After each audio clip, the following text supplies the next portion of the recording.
حضور نبی پاک صلی اللہ علیہ وآلہ وسلم نے دعا کے لیے ہاتھ اٹھائے۔ آقا علیہ السلام نے فرمایا اللہم علیک بہذا المال من قریش، اے اللہ قریش کے اس گروہ کو تباہ و برباد فرما۔ صاف ظاہر ہے جب ناموس رسالت کا مسئلہ ہو، یہ مسئلہ عام نہیں، یہ مسئلہ بڑی اہمیت کا حامل ہے۔ حضور علیہ الصلوۃ والتسلیم نے دعا مانگی اللہم علیک بہذا المال من قریش، اے اللہ قریش کا یہ گروہ جو تیرے نبی کا مذاق اڑا رہا ہے ان کو تباہ و برباد فرما۔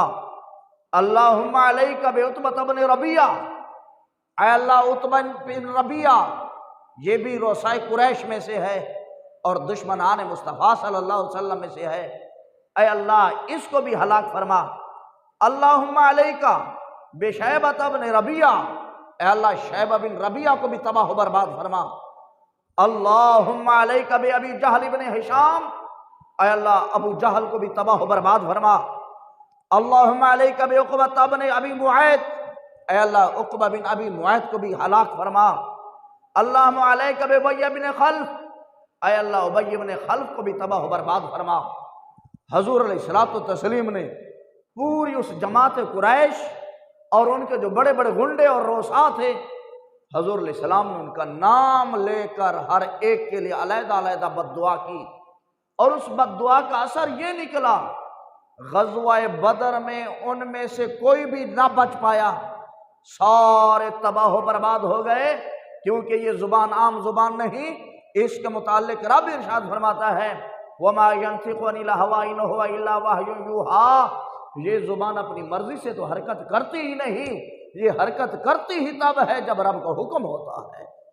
تو آپ نے جب ان کا گن گن کے نام لیا، رب العزت نے ان کو گن گن کے تباہ و برباد کیا۔ اور آج بھی اگر ناموس رسالت کا مسئلہ ہو، سامنے بڑے بڑے حاکم آ جائیں، بڑے بڑے گنڈے آ جائیں، بدماش آ جائیں، اس طرح کا وہ مسئلہ شروع کر دیں اور نبی پاک علیہ السلام کے سچے غلام ان کے لیے بد دعا کر ڈالیں، تو رب وہی ہے جو پہلے تھا۔ وہ جس طرح بدر کے مقام پہ رؤسائے قریش کو تباہ و برباد کر سکتا ہے، وہ رب آج بھی دشمنان مصطفیٰ کو تباہ و برباد کر سکتا ہے، جس کی مثال ماضی قریب میں گزر چکی ہے، اور اس کا حشر آج بھی لوگ دیکھ رہے ہیں کہ جنہوں نے اشاکان مصطفیٰ پر ناموس رسالت کی وجہ سے ظلم و ستم کیا، وہ کس آزمائش سے دوچار ہیں، کس طرح تباہ و برباد ہو رہے ہیں، کس طرح ہلاکت کا شکار ہیں۔ تو نبی پاک صلی اللہ علیہ وسلم نے طواف شروع رکھا، بد دعا بھی کی۔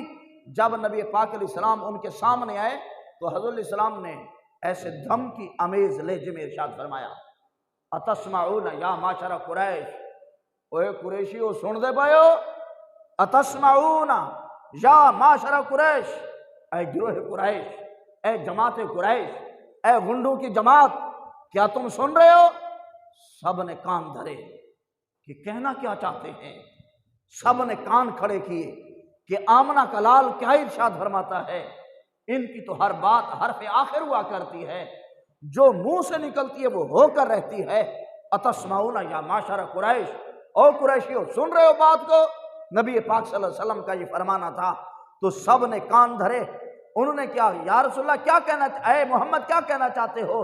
نبی پاک صلی اللہ علیہ وسلم نے ارشاد فرمایا اما والذی نفسی بیدہ لقد جئتکم بالذبح، او قریشیو، او ظلم کا نظام چلانے والو، او عدل و انصاف کو پارا پارا کرنے والو، او یتیموں اور بیوگان اور جناب والا بے سہارا لوگوں کا خون چوسنے والو، اے نظام عدل کو تہبالہ کرنے والو، اے نظام ریاست کے اندر خرابیاں ڈالنے والو، اے غریبوں کے گردن مروڑنے والو، اے کفر دلالت شرک و جہالت کے اڈے چلانے والو، اے معبودان باطلہ کے پوجنے والو، کان کھول کر سن لو، میں تمہاری گردن مروڑنے کے لیے آیا ہوں، میں تمہیں تہبالہ کرنے کے لیے آیا ہوں، میں تمہیں برباد کرنے کے لیے آیا ہوں۔ تم نے کیا سمجھا کہ غریب ہے؟ تم نے کیا سمجھا تن تنہا ہے؟ تم نے کیا سمجھا مکہ میں اس کا کوئی نہیں؟ خبردار، میرا رب میرے ساتھ ہے، میرے رب کی معاملت، میرے رب کی مدد ہمیشہ میرے شامل حال رہتی ہے۔ اتسمعون یا معشر قریش اما والذی نفسی بیدہ لقد جئتکم بالذبح، میں تمہیں ہلاک کرنے کے لیے آیا ہوں، میں تمہیں برباد کرنے کے لیے آیا ہوں۔ تم نے نبی آخر الزمان کا مذاق اڑایا، تم اب اللہ کے قہر اور غضب سے بچ نہیں سکو۔